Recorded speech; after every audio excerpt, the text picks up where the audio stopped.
2 minggu yang lalu saya masuk IGD itu karena kaku semuanya pas di ruang psikiater, dan dokter langsung mengoper saya ke IGD.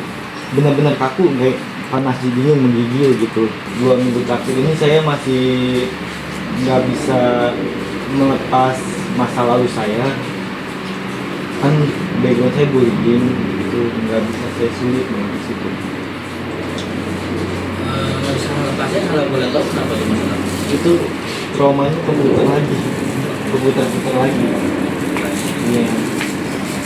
Dokter ngajarin untuk melepas dengan genggamnya, lepas genggamannya. Itu tapi saya masih belum bisa.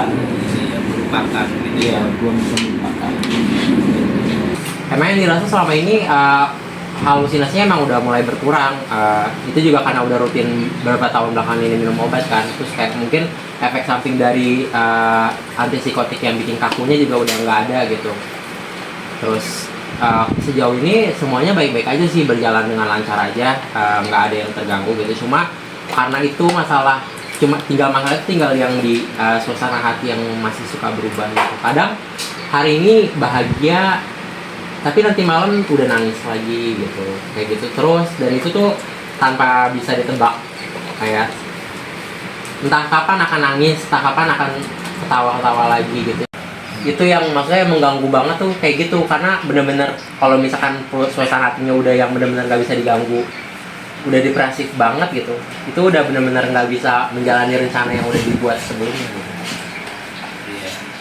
Kalau pasien yang skizofrenia yang berat, dia tadi misalnya mengurung diri, rawat dirinya menurun dan sebagainya, itu seringkali agak lebih mudah gitu. Dalam artian mudahnya gini, ya dia kalau dia putus obat, dia ngurung diri dan sebagainya, nah itu ya udah tindakan kita gimana lagi, dibujuk segala macam udah nggak bisa, ya mau nggak mau kita bawa rawat inap ya.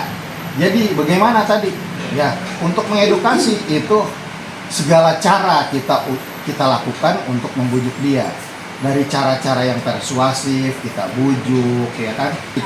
Kita duluan datang dulu ke rumah sakit, minta bantuan petugas untuk jemput paksa di rumah. Kadang-kadang itu yang harus kita lakukan demi membantu dia untuk bisa pulih kembali gitu ya. Jadi kita harus siap mental bahwa memang tindakan-tindakan seperti itu mau nggak mau harus dilakukan. Karena kalau kita nurutin si pasien yang nggak dibawa berobat, akhirnya umur kebuang sia-sia, dia masa depannya juga hancur gitu ya. Untuk menyadarkan pasien itu seringkali butuh kambuh berkali-kali ya, baru akhirnya dia sadar, dia capek sendiri.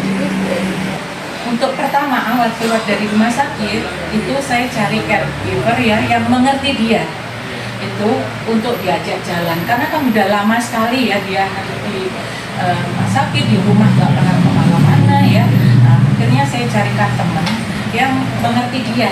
Saya setelah pikirannya itu udah bisa ngerti ya, saya kasih tahu bahwa ini satu penyakit namanya schizophrenia. Begini itu nggak apa-apa, tapi harus pokoknya diedukasi lah ya gitu. Akhirnya dia artinya kenapa saya kok begini ya, kapan saya bisa sembuh. Nah yang bikin saya itu sedih banget itu kayak gitu, kenapa saya kok begini, apa ada yang seperti saya gitu ya, apa ada yang sembuh ya.